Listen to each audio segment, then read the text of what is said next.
Saya akan ngaji tentang betapa mudahnya berbuat baik dan betapa mudahnya bersosialisasi yang jadi kebutuhan sosial masyarakat. Kemudian di saat yang sama sebagai kebaikan menurut Islam. Ini saya baca kitab yang sangat otoritatif, yaitu kitab Sahih Muslim, di mana kita tahu dalam Islam pegangan ahli sunnah wal jamaah juga pegangan ulama seluruh dunia adalah Al-Kutubus Sittah, kitab 6 diantaranya yang hadis Bukhari Muslim. Di sini ketika Nabi ditanya tentang beberapa kebaikan, yaitu dari pertanyaan ayul a'mali afdol, amal apa yang terbaik, diantaranya Nabi menyebut sekian, iman billah, iman kepada Allah Ta'ala. Kemudian ini yang penting dilakukan semua pemimpin, oleh bupati, oleh wakil bupati, oleh seluruh pemimpin, baik struktural maupun kultural, maupun pemimpin kecil, yaitu di keluarga. Yaitu Nabi ngendikan di antara misi Islam adalah memperdekakan budak. Kemudian ada yang lagi tanya lagi, fa'illam af'al. Lalu dari sekian kebaikan yang butuh biaya itu saya tidak mampu melakukan ya Rasulullah. Kalau nyumbang masjid saya tidak mampu. Kalau berbuat bikin fasilitas umum saya tidak mampu. Ada yang sekian pertanyaan dari sahabat, kalau misalnya kebaikan yang butuh biaya kami tidak mampu, termasuk di sini disebutkan kemampuan berhaji, kemampuan zakat, kemampuan sedekah. Kalau semua itu kami tidak mampu ya Rasulullah. Kata Nabi, tu'inu shani'an aw tasna'u li akhirat. Ini di Sahih Muslim di bab iman dengan judul Babu bayani kaunil iman billah afdalal a'mal. Kalau saya tidak mampu semua melakukan itu ya Rasulullah, yaitu melakukan kebaikan yang butuh biaya. Kayak bangun masjid, bangun jalan, bangun fasilitas-fasilitas publik. Tu'inu shani'an aw tasna'u li akhirat. Tu'inu nulungi sira shani'an ing wong sing ahli sun'ah, ahli kreatif atau ahli, kalau orang sekarang itu bilang dia pekerja. Dia pekerja rumahan atau production house atau apa saja. Aw tasna'u li akhirat. Atau kamu membantu orang yang tidak punya pekerjaan. Terus sahabat masih tanya, aro'aita indo'iftu an ba'dil amal. Kalau semua kebaikan aktif saya tidak mampu melakukan ya Rasulullah, kebaikan menolong orang lain, kebaikan yang bersifat aktif. Jawabnya Nabi, dan ini pegangan saya, pegangan kita semua, panduan dari Rasulullah SAW, Nabi ngendikan, takufu syarroka anin nas fa innaha shadaqatun minka ala nafsik. Ya, saya ulang lagi, takufu syarroka anin nas fa innaha shadaqatun minka ala nafsik. Kamu dalam berislam cukup menjaga supaya kejelekan kamu tidak punya imbas pada orang lain. Ya, ini penting dalam Islam. Jadi kalau tidak bisa berbuat baik, potensi keburukan kita jangan sampai menimpa orang lain. Keburukan itu bisa kejahatan kriminal, bisa kejahatan pidana atau merugikan orang lain, atau kejahatan yang tidak sampai kriminal tapi mengganggu orang lain. Misalnya contoh gampang ini, saya sumpek-sumpeknya sendiri ingin jalan-jalan, main di teman yang di jam kerja. Ini kan sumpek-sumpeknya saya sendiri ingin hiburan, terus wisata atau dolan ke teman yang sebetulnya saat itu dia mungkin ngaji atau kerja atau harus memenuhi kewajiban cari nafkah. Gara-gara nemuin saya, akhirnya dia dikomplain sama majikannya, atau gara-gara nemuin saya, dia akhirnya tidak ngaji sama santrinya, atau gara-gara nemuin saya, dia terganggu aktivitasnya. Itu juga tidak boleh, karena berarti keburukan kita punya akibat pada orang lain. Jadi kaidah dalam Islam itu kalau tidak berbuat baik, potensi keburukan kita ini jangan sampai menimpa orang lain. Sehingga di sini Islam menyarankan uzlah. Uzlah itu nyepi. Jadi misalnya kita baru penat, baru bawaannya itu emosi, baru gak suka kumpul orang, itu ya sebaiknya jangan jalan-jalan. Karena di antara kebaikan Islam itu tabassum, senyum, atau talqatu wajhin, ceria. Tapi karena kita mungkin jatuh kredit, jatuh hutang, atau punya masalah keluarga, sehingga bawaan kita itu emosi. Nah, dalam seperti ini sebaiknya uzlah, menutup diri. Sehingga kata Rasulullah SAW dalam zaman akhir di antara kebaikan itu kamu meninggalkan manusia aktivitasnya, kemudian watadaun nas min syarrik, kamu meninggalkan manusia supaya enggak kena keburukan kamu. Jadi ada momen, ada saat di mana kita mungkin kalau ketemu orang itu bawaannya ingin sengak, ingin ngomong yang enggak enak, atau kita baru penat, itu sebaiknya uzlah saja, mengurung diri di kamar atau isolasi sendiri. Karena bawaannya baru emosi. Nah, ini yang jarang dipraktekkan. Kalau sekarang malah banyak yang saat susah, malah bawaannya ingin namam, ingin menvonis orang lain atau ngadili orang lain. Padahal pesannya Nabi, kalau semua kebaikan aktif tidak bisa kamu lakukan itu, takuffu syarra ka'anin nas fa innaha shadaqatun minka ala nafsik. Sehingga keburukan kita, ya saya ulang lagi, keburukan kita yang ingin emosi, ingin apa itu tidak punya akibat orang lain. Di sini kearifannya Rasulullah SAW, beliau masyhur ngendikan, layak dilqadi wa ghadban. Jangan sampai seorang hakim bikin keputusan ketika emosi, karena bawaannya orang emosi itu pasti nggak terkontrol intelektualnya, nggak terkontrol nuraninya, nggak terkontrol semua sifat baiknya. Itu kalau punya keputusan bahaya sekali. Sehingga Nabi dari awal ngendikan layak dilqadi wa ghadban, orang yang sedang emosi tinggi jangan bikin keputusan penting. Kemudian oleh ulama diteruskan juga jangan bikin keputusan penting orang yang sangat lapar, atau yang sangat kenyang, atau yang sangat ngantuk, atau yang super sibuk. Jadi hal-hal yang potensi buruk dalam mengambil keputusan itu harus ditinggalkan. Sehingga misalnya bupati atau wakil bupati kalau sedang tidak nyaman dengan suasana apa, nggak boleh rapat kemudian memutuskan keputusan penting. Begitu juga kiai dan semuanya. Nah, ini yang supaya otoritatif. Kenapa saya bawa kitab itu logikanya jelas ya. Kita sebagai dai, sebagai ustadz, atau sebagai mubaligh, atau sebagai siapa saja, yang ingin kita wariskan ke umat Rasulullah adalah dawuh-dawuhnya Nabi. Dan kalau kita ngaji tidak pakai kitab, itu sebenarnya umat kita jejali dengan pikiran kita, dengan ide kita. Jangan-jangan ide kita, pikiran kita ini tidak mewarisi pikiran Islam, tapi pikiran kita, atau emosi kita. Tapi kalau kita baca kitab, artinya umat ini berhak mendapat apa yang diteladankan dan disabdakan oleh Rasulullah SAW. Tapi kalau kita, itu pasti inginnya itu kita. Misalnya kita Bupati Banyuwangi, mungkin kita akan cerita Banyuwangi dengan asik. Tapi bagi daerah lain, apa urgensinya bagi saya? Begitu juga kalau kita kiai, mungkin kita akan cerita fadhilnya kiai. Tapi bagi orang lain yang keutamaannya jadi pekerja, jadi satpam, jadi guru, jadi pegawai negeri yang adil. Sehingga subjektivitas kita ini akan tinggi. Tapi kalau kita sebagai kiai baca hadis, maka umat ini mendapatkan panduan dari Rasulullah SAW. Nah, dari sekian panduan itu, kata Nabi, jika Anda tidak bisa berbuat kebaikan aktif, maka kebaikan yang harus Anda lakukan adalah potensi kejelekan kamu jangan menimpa orang lain. Makanya saya berkali-kali bilang, saya ini termasuk kiai yang jarang main ke alumni. Karena tadi, kadang-kadang alumni itu sudah mau kerja di tempat kerjanya, atau mau janjian ngantar anaknya sekolah. Gara-gara ada saya, mungkin semua itu dibatalkan. Sehingga silaturahim itu juga harus dimanage supaya tidak mengganggu haknya orang yang kita silaturahimi. Jangan sampai silaturahim jam 9, saatnya orang kerja, kemudian dia dapat peringatan dari pabriknya gara-gara sering didolani kiainya. Itu kan jadi ribet. Atau kiai karena sering didolani terus tidak ngaji, menutup tamu terus. Itu kan jadi ribet. Apapun itu, sehingga orang itu harus berpikir perilakunya itu tidak punya akibat la doror wa la diror. Jangan mengganggu dirinya, juga jangan mengganggu orang lain. Ini oleh Nabi disebut takuffu syarra ka'adin nas fa innaha shadaqatun minka ala nafsik.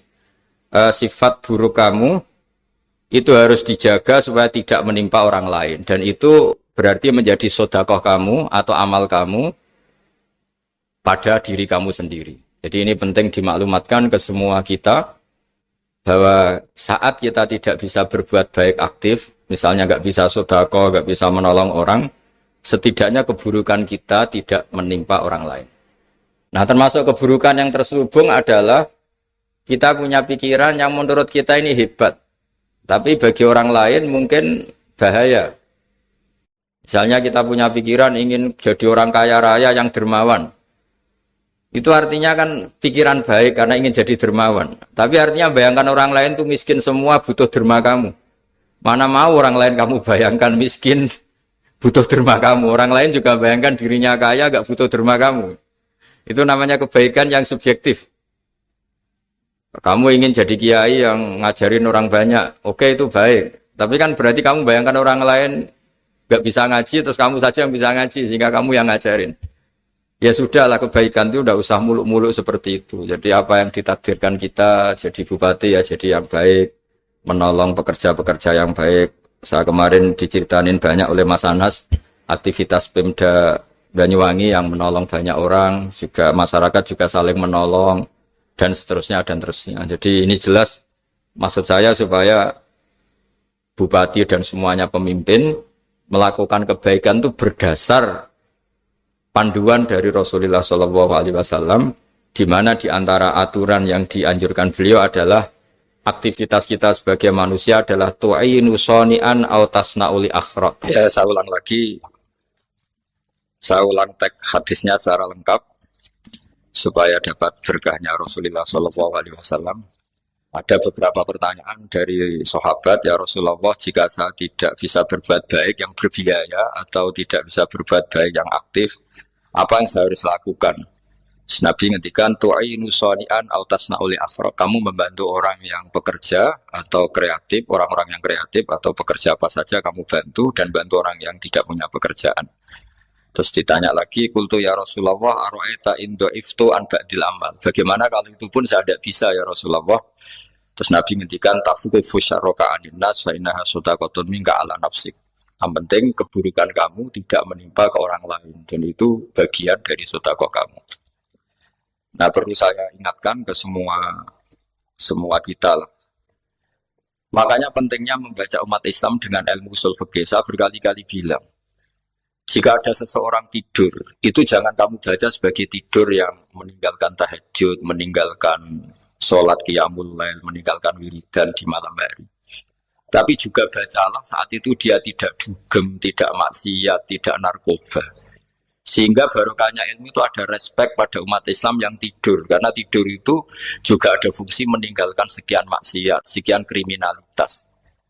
Tapi kalau kita kulino tidak baca dengan ilmu, maka melihat orang tidur itu ya kayak meninggalkan tahajud, meninggalkan wiridan, meninggalkan qiyamul lail. Sehingga bawaannya kita ini akan kurang respek. Tapi kalau kita membacanya dengan ilmu, orang yang tidur di malam hari, maksudnya ya sudah sholat isya, itu ada sekian potensi maksiat yang dia tinggalkan. Dia tidak ngerasani orang, tidak adu-adu orang di medsos, dia tidak dugem, tidak meninggalkan. Pokoknya ada sekian kebaikan dalam saat tidur itu. Ini barokahnya ilmu. Tanpa ilmu kita tidak bisa respek seperti ini. Karena bawaannya akan, oh ini malam-malam tidak tahajud, tidak wiridan, tidak apa. Tapi kalau kita dengan ilmu, itu akan membaca dengan tidur, artinya orang tidak maksiat, tidak dugem, tidak ngerasain orang, tidak ngata-ngatain orang. Nah di sini Shadaqallahul Azim ketika ngendikan wa min ayatihi manamukum billaili wan nahar. Termasuk ayat Allah itu orang tidur. Maksudnya tidur yang dengan dimaknai positif tadi, bisa istirahat, bisa meninggalkan maksiat, bisa apa-apa. Nah ini di sini hebatnya Rasulullah SAW ketika beliau memandu kebaikan. Di antara kebaikan itu apa? Takufu syarroka anin nas fa innaha shadaqatun minka ala nafsik. Kamu, potensi buruk kamu atau keburukan kamu jangan sampai menimpa pada manusia, pada orang lain. Dan itu bagian dari sedekah kamu. Ya, saya mohon maaf sama Bu Bupati, sama semua Pemda, sama Wakil Bupati karena saya tidak bisa lama-lama. Saya punya wadifah. Tadi ini pun sudah ngurting ngaji saya karena saya harus ikut ngaji di sini. Dan mari sama-sama berdoa. Al-Fatihah. Jadi status gambaan ini kita mantapkan dulu. Jangan ada status lain kita di depan Allah kecuali status kehambaan. Saya punya analogi dan itu saya ulang-ulang karena di antara ciri Quran itu mengulang-ulang sesuatu yang harus jadi pegangan. Saya ulang lagi, di antara ciri Quran itu mengulang-ulang sesuatu yang jadi pegangan. Jika kita belajar ilmu fisika atau ilmu apa saja, maka kita akan bicara materi sesuai statusnya. Jadi kita harus latihan untuk iman kepada Allah. Saya tanpa mengurangi rasa hormat, saya memberi contoh begini ya. Ini jam, materinya dari besi. Ini kertas, materinya ya kertas. Tentu secara fisik, orang akan bilang jam ini lebih kuat timbang kertas. Dan itu pasti dibenarkan dari segi materi. Tapi kalau Anda beragama dan Anda tahu bahwa pengendali alam raya ini Allah Ta'ala, maka kamu akan bilang, terserah Gus Baha. Gitu. Bisa saja jam ini saya punya niat saya hancurkan, kertas yang lemah ini saya simpan. Sehingga jam tangan ini 5 menit lagi saya hancurkan sehingga benar-benar rusak. Sementara kertas ini saya simpan sampai bertahun-tahun awet. Nah, kira-kira seperti itulah ilmu manusia. Sesuatu yang kita sangka kuat, ternyata Allah punya rencana menghancurkan itu. Dan yang kita sangka lemah, ternyata Allah punya rencana untuk mengabadikan itu.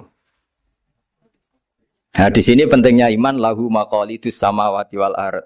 Hanya Allah yang mengendalikan semua. Jadi jangan mentang-mentang kita punya ilmu bahwa materi besi itu lebih kuat timbang kertas, terus kita pastikan bahwa besi lebih awet ketimbang kertas. Kita sisakan satu keyakinan, terserah Allah, terserah pengendalinya. Nah itu agama, bilang terserah pengendalinya itu agama. Ya mungkin tadi aja problem sinyal, saya ulang lagi. Ibarat saya ini megang jam tangan, yang materinya dari besi. Ini kertas yang materinya lemah. Tentu kita akan bilang bahwa jam atau besi lebih kuat ketimbang apa? Kertas. Tapi Anda salah. Anda harusnya ngomong bahwa terserah pengendalinya. Bisa saja saya punya rencana menghancurkan besi ini sehingga 5 menit lagi hancur. Dan saya ingin mengabadikan kertas ini saya simpan di tempat yang aman. Nah kira-kira agama itu bukan anti ilmu. Sehingga agama boleh kamu mengatakan besi ini lebih kuat ketimbang kertas. Tapi harus kamu tambahi dari segi materi. Tapi kalau dari segi pengendalinya maka kita jawab terserah Allah Subhanahu wa ta'ala.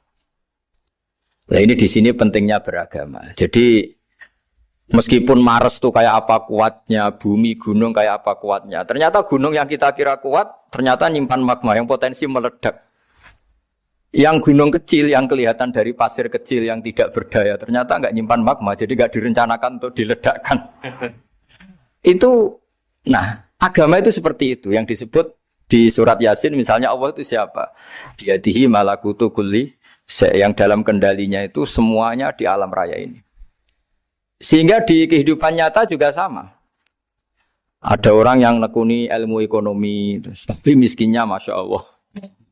Ada yang gobloknya Masya Allah tapi kaya. Ada kiai yang punya doa banyak, hidupnya biasa. Yang nggak punya doa kaya. Itu saya pernah baca di sebuah hadis qudsi. Ada riwayat begini. Nabi Musa ketemu Allah ditanya. Limadza kata Allah. Kenapa saya memberi rezeki orang yang bodoh? Mak itu orang yang bodoh sekali. Kadang tak ciptakan dia jadi orang kaya.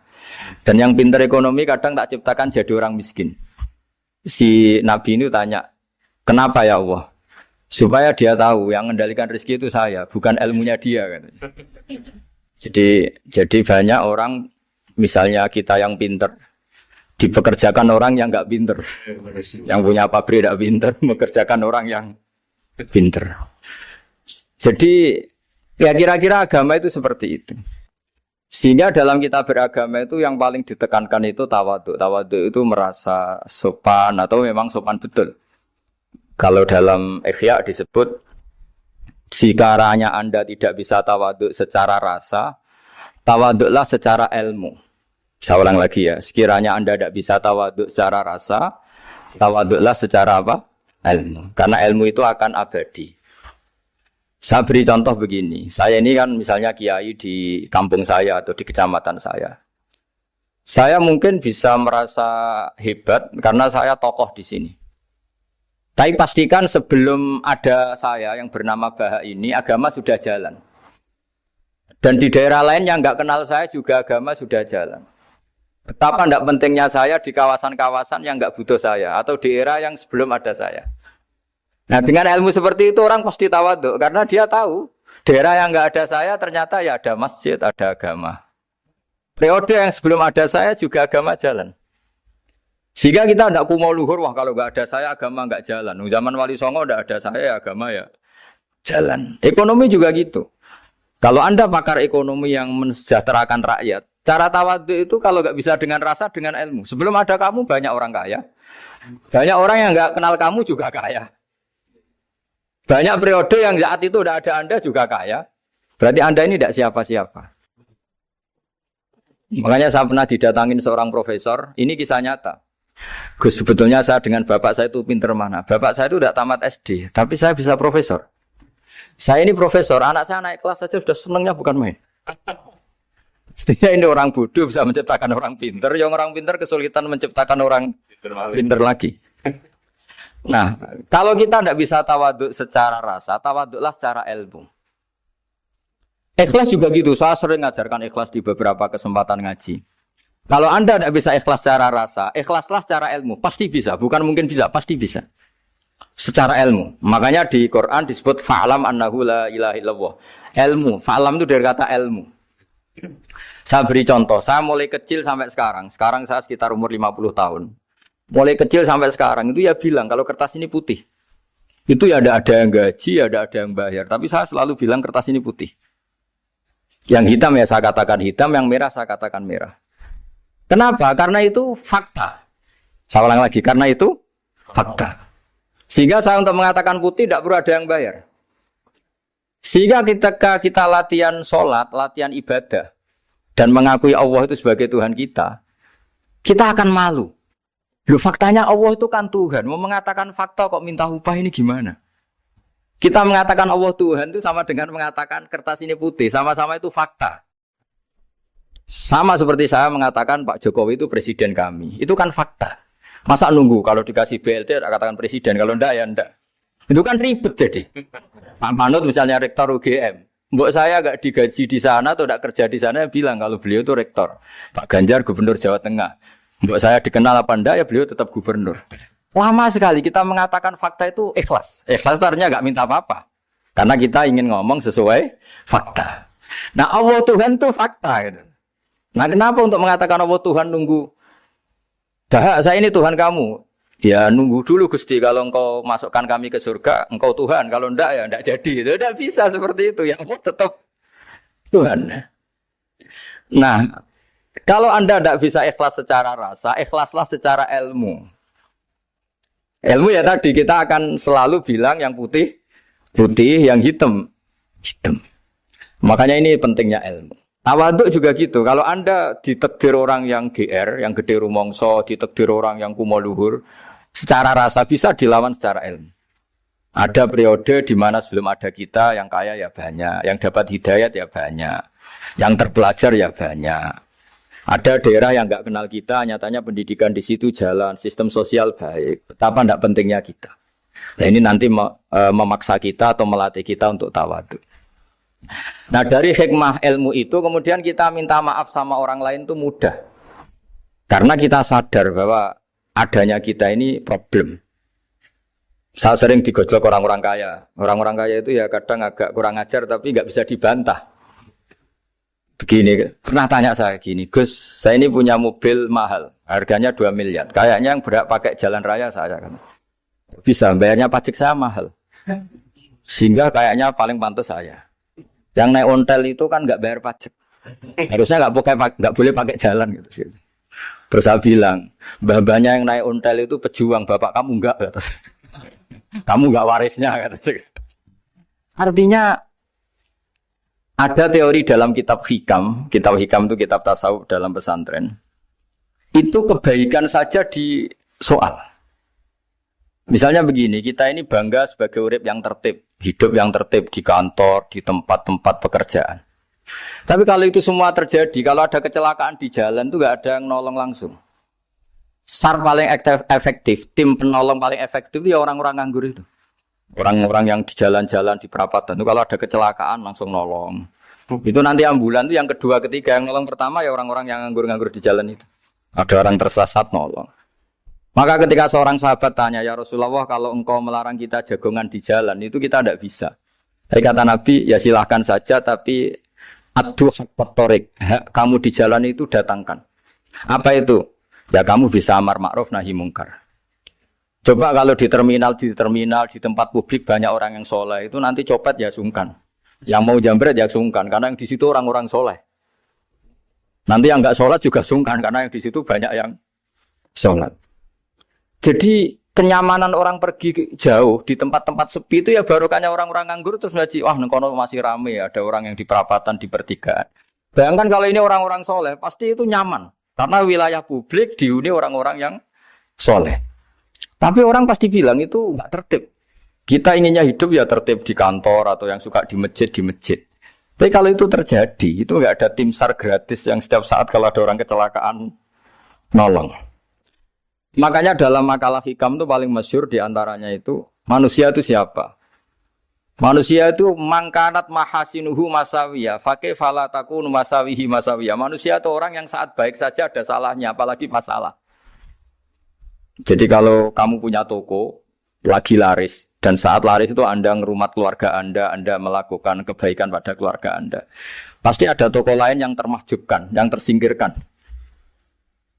Makanya saya pernah diskusi sama kiai besar, guyonan sama saya. Kita kalau kiai besar sebaiknya kalau diundang di musala kecil datang apa enggak? Kata kiai yang satu, jangan datang Gus, itu jatahnya kiai kecil. Terus kata yang satu, datang Gus sebagai bukti tawaduk bahwa kita kiai besar pun mau diundang yang kecil. Akhirnya kita ini ya kadang datang kadang enggak, karena kadang kita enggak datang supaya jatah rezeki kiai kecil enggak terambil. Kadang ya mau datang supaya dikira tawaduk. Makanya kalau seorang profesor sering turba di bawah itu ya kasihan yang S1, SPDI itu kan nanti enggak jadi bintang kalau profesornya sering turun. Kalah terus itu loh. Jadi kadang-kadang itu orang itu harus berpikir secara ilmu, jangan rasa terus. Jadi itu ilmu. Jadi semua yang kebaikan yang kita lakukan itu secara ilmiah bisa diperdebatkan. Ada orang senang ngomong serius supaya bangsa ini maju. Tapi bapak saya itu pesan saya, kamu kalau ngiyai itu jangan sering ngomong serius kan. Masyarakat sudah capek mikir utang, mikir keluarga. Jadi itu sowan kiai dijak ngomong serius lagi nanti capek kan. Sehingga kiai-kiai dulu itu kalau ketemu orang ya guyon terus. Karena tahu masyarakat sudah capek. Sudah banyak yang takut tanggal kredit gitu. Sudah takut tanggal kredit, takut problem sowan kiai diancam neraka lagi itu kan ketakutan berkali-kali. Jadi makanya ini kan kebaikan itu dievaluasi karena kita tidak nabi, tidak wali. Jadi kalau kata hikam itu apa yang Anda kira baik itu ada masalah. Apalagi sedang masalah. Saya sering cerita ada orang suami istri harmonis sekali. Itu tanyakan ibunya, pasti mulai gak peduli dengan ibunya karena terlalu harmonis dengan istri. Tapi itu pasti bukan mungkin lagi. Jadi jangan tanya istrinya, tanya ibunya. Oh, jok nikah lupa saya. Ngalor ngidul sama istrinya. Tanyakan temannya. Wah itu jok nikah lupa temennya. Tapi yang baik sama teman, tanyakan istrinya. Jatah belanja untuk ngopi. Begitu terus itu. Jadi siklus sosial itu. Nah di sini pentingnya saling minta maaf. Karena dalam kebaikan kita pasti ada kesalahan. Ketika karir kita baik di pemerintahan maupun di kampus, pasti dengan sendirinya ada yang agak tersingkirkan. Meskipun itu sudah hukum alam. Tapi apapun itu kita harus minta maaf. Makanya banyak, saya sering cerita berkali-kali, dulu itu ada dua nabi yang seangkatan. Itu luar biasa debat ilmiahnya. Tapi debat baik. Mulai dulu ya ada polemik itu ya mulai dulu ya ada. Yang Nabi Yahya itu suka berkawan orang-orang soleh. Kalau ditanya, kenapa kamu berkawan orang-orang soleh? Ya enak lah. Karena berkawan orang soleh. Yang Nabi Isa sering berkawan orang-orang yang nggak jelas. Ditanya, kenapa Anda suka berkawan orang-orang yang nggak jelas? Innama ana tabibun udawil mardo. Nabi dan kiai itu ibarat dokter, ya tentu menyembuhkan yang sakit. Sakit. Kalau Anda seorang dokter, pasti neliti daerah-daerah pandemi. Masa neliti daerah sehat? Nah, jadi dulu bapak wasiat ke saya gitu, kowe nak jadi kiai kayak bengkel. Jadi kiai itu kayak bengkel. Kalau nggak siap dadani orang nggak jelas ya jangan jadi kiai kan. Itu ya. Tapi kan masalahnya kita sendiri solehnya pas-pasan, takut terkontaminasi. Jadi yang jelek bukan jadi baik. Kita yang baik jadi jelek. Nah itu kan mulai dulu ya polemik. Sejauh mana kita punya kekuatan untuk tidak terpengaruh yang negatif. Yang negatif terpengaruh kita menjadi positif. Jadi ini cerita-cerita sawalan bahwa dalam kebaikan kita itu ada kesalahan. Maka kita tetap istighfar, tetap saling minta maaf. Dulu bapak saya kalau diceritain ada seorang kiai sampai sepuh jadi imam masjid, istiqomah sekali. Dulu bapak saya itu guyu. Ya istiqomah, tapi wong liya terus ra iso dadi kader. Jadi calon-calon kiai ini sudah putus asa karena enggak pernah punya kesempatan jadi imam. Jadi di balik istiqomah itu ya ada memahjubkan orang lain. Makanya alhamdulillah di Indonesia itu ada pegawai pensiun. Kalau enggak habis itu. Karena yang anyar-anyar itu mesti ini kurang pengalaman, ini kurang senior. Tapi baru kan ada pensiun kan gantian. Masalahnya di dunia kiai itu udah ada pensiun. Tambah sepuh tambah mantap, tambah sepuh tambah mantap. Nah itu sebaiknya ya mulai mundur-mundur sedikit dari imam masjid itu. Ya nyari-nyari yang lain lah supaya ada kaderisasi, ada. Jadi intinya itu di balik kebaikan yang kita lakukan pun itu ada masalah sehingga kita butuh istighfar. Di sini pentingnya dawuhnya para wali-wali dulu ada istilah wastighfaruna yahtaju ilal istighfar. Ketika kita minta maaf, sebetulnya minta maaf sendiri itu butuh minta maaf lagi. Minta maaf lagi itu butuh minta maaf lagi. Misalnya saya dengan Mas Hilmi ini akrab, pernah pakai uangnya misalnya. Itu kadang kita bayar itu malah tersinggung, kok kayak orang lain saja bayar. Minta maaf juga gitu, kalau kamu punya teman akrab, terus minta maaf resmi itu tersinggung. Kayak wong liya ae jaluk sepuro. Jadi kadang jaluk sepuro itu malah masalah. Itu kan sama, kamu punya teman akrab, terus kalau mau main, assalamualaikum, sakit masuk nopo boten, angsal boten. Boleh enggak main, itu mesti teman kamu tersinggung. Kok kayak orang lain saja. Artinya ketika Anda merasa benar karena protokoler ketika masuk ke teman, ternyata itu salah. Teman kamu maunya enggak protokoler karena sudah akrab. Tapi ketika kita merasa akrab, ternyata selonang-selonang dianggap problem, kita tidak pernah tahu. Nah di sini kata ulama-ulama, minta ampun itu kebutuhan manusia. Karena dalam kebaikan kita pasti ada kesalahan. Makanya disebut wastighfaruna yahtaju ilal istighfar.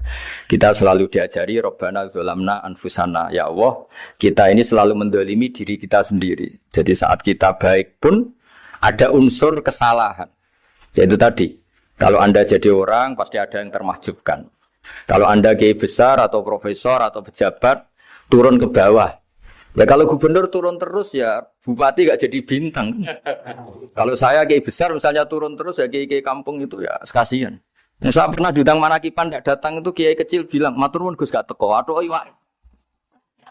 iwake gak untuk saya katanya. Barokahnya saya ada. Itu lucu ya matur nuwun betul. Matur nuwun Gus jenengan gak dugi jadi. Akhirnya jatah besarnya untuk saya. Nah, tapi yang punya rumah komplain. Gus udah ngeratau teko PP aku wong cilik. Nah ini saya harus mendahulukan versi Soibul Bait yang punya rumah apa versi kiai yang termahjubkan. Artinya pilihan apapun saya harus istighfar karena ada saja unsur salahnya. Ya makanya ini kan makanya ya saya minta UGM juga saya sering undang saya terus nanti dikira karena kampus besar Gus Bak mau juga keliru lagi. Kalau 1-2 kali mungkin boleh, kalau keseringan ya nggak boleh. Nanti itu dikira saya maunya hanya sama kampus besar, padahal saya sama RT ya sering datang juga. Nah ini yang terakhir saya bacakan teks otoritatif sebagaimana janji saya. Kata Rasulullah SAW di sebuah hadis. Ini terakhir nanti supaya nggak lama-lama saya juga punya wadhifah. Ada orang itu punya hutang. Hutang itu ya hutang, memang hutang. Singkat cerita orang itu tidak bisa bayar sampai akhirat. Dan aturannya Allah, orang yang punya hutang tidak bisa bayar ini harus diaudit, harus diselesaikan di akhirat. Kalau tidak bisa diselesaikan di dunia, diselesaikan di akhirat. Walhasil akhirnya di akhirat itu ditagih dan tidak mampu bayar. Karena di akhirat sudah tidak ada kredit, tidak ada ATM, tidak ada apa saja. Terus kata Allah, solusinya kebaikan kamu dikasihkan yang ngutangi. Ternyata kebaikan dia tidak cukup juga. Bayarnya apa? Kejelekan yang ngutangin dikasihkan yang utang. Kayak apa celakanya? Kebetulan yang ngutangi salahnya banyak, ini kan repot. Tapi Allah itu tidak suka kalau ada orang mukmin yang satu saudara kemudian masuk neraka karena saudaranya ini. Kata Allah, jika ini masuk neraka berarti disebabkan komplain atau ketidakikhlasan temannya yang mukmin. Masa orang mukmin menyebabkan mukmin yang lain masuk neraka? Allah tidak ingin. Makanya di antara nikmatnya beragama itu ukhuwah, persaudaraan. Baik persaudaraan atas nama iman atau atas nama kebangsaan atau atas nama kemanusiaan. Akhirnya si yang ngutangi ini tadi, jangan dibahasakan kreditur, nanti kita kayak bank, yang ngutangin nanti. Ya bahasa gampangnya yang ngutangin, karena tidak semua orang ngutangnya sama bank. Sama Allah ditunjukkan satu surga yang luar biasa. Nanti tak baca teks Arabnya ya, supaya dapat berkahnya bahasa Arab. Terus saking mewahnya surga itu, si yang ngutangin tanya, ya Allah itu untuk nabi siapa? Karena semewah itu pasti untuk kelas nabi. Atau untuk wali siapa? Katanya, terus kata Allah, sabda Allah, untuk siapapun yang mampu membeli. Lalu siapa yang bisa membeli surga semewah itu? Kamu bisa. Terus, dengan apa ya Allah? Kamu mengampuni teman kamu itu. Kamu bebaskan dari utangnya. Nanti tak kasih surga itu. Terus, akhirnya sama Allah, kata orang itu, ya Allah saya bebaskan. Ya sudah, kamu berdua masuk surga. Karena Allah tidak ingin ada kasus aneh. Dua orang mukmin ini kan bersaudara. Masa bersaudara kemudian yang satu menjadi penyebab masuknya neraka karena ini tidak mau memaafkan.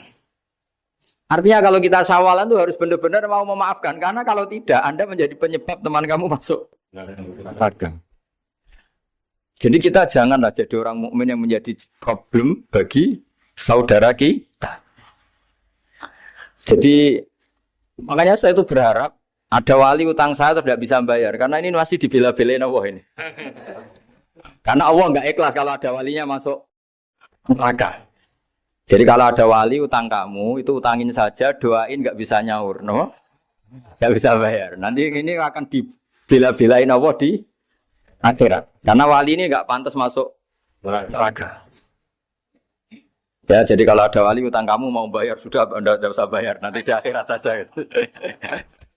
Lah yang ribet kalau yang kamu utangin dia ahli neraka, kamu nagihnya disuruh masuk neraka. Nah, itu ribet itu. Sudah utang dia ahli neraka. Ya tak baca teksnya supaya ini ada di kitab Ihya halaman 197 juz 2. Status hadisnya waqala shahihul isnad. Kata Imam Hakim hadis ini shahihul isnad. Saya baca Arabnya nanti insyaallah sebagian ya supaya kelihatan teks aslinya di bab hukukul muslim. Bainama Rasulullah sallallahu alaihi wasallam jalisun izdhika hatta badat sanayahu. Nabi ketika santai-santai duduk tahu-tahu tertawa sampai gigi depannya itu kelihatan. Jadi tertawa sangat sampai gigi depannya kelihatan. Yang notabene beliau sering hanya senyum, kali ini tertawa betul sampai gigi depannya kelihatan. Faqala Umaru radhiyallahu anhu ya Rasulullah bi abi anta wa ummi mal ladzi adhakaka. Apa yang bikin kau sampai tertawa seperti itu? Qala rajulani min ummati jasaya baina yaday rabbil izzah. Dua lelaki dari umatku sama-sama sungkeman nuntut keadilan di depan Allah. Jasaya itu sungkem, duduk bersimpuh itu kalau dalam bahasa Arab itu apa? Namanya jasiyah. Faqala ahaduhuma ya rabbi khudli madlamati min hadza. Faqala wa rudda ala akhika madlamata. Qala ya rabbi lam yabqali min hasanati syai'un. Faqala wa ta'ala li talib kaifa tasna'u bi akhika wa lam yabqa lahu min hasanati syai'un. Faqala ya rabbi falyahmil anni min auzari. Kalau kebaikannya dia tidak cukup, ya salah saya supaya dilimpahkan ke dia. Terus summa fadat aina Rasulillah sallallahu alaihi wasallam bil buka. Nabi di tengah-tengah cerita tuh nangis. Senangis-nangisnya karena habis seneng lalu nangis karena ini kan kebaikannya sudah dikasihkan habis cukup enggak cukup. Akhirnya kejelekan yang utangin ini diberikan. Makanya kalau kamu ingin masuk surga, utangi orang-orang soleh sebanyak-banyaknya. Dan doain enggak bisa apa? Nyaur. Tapi tak jamin orang soleh itu enggak suka utang.